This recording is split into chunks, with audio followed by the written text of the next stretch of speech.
உலகில் ஏழல்ல அதிசயங்கள் வாய் பேசும் பூவெனி எட்டாவது அதிசயமே. வான் மிதக்கும் உன் கண்கள், தேன் தெறிக்கும் கண்ணங்கள், பால் குடிக்கும் மதரங்கள் அதிசயமே.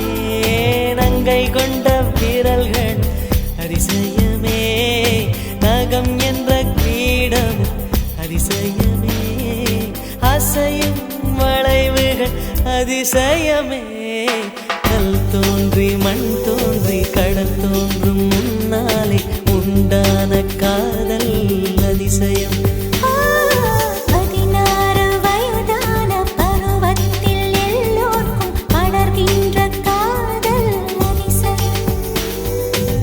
பூவுக்குள் ஒளிந்திருக்கும் கனிக்கூட்டம் அதிசயம். வண்ணத்து பூச்சியுடம்பில் ஓவியங்கள்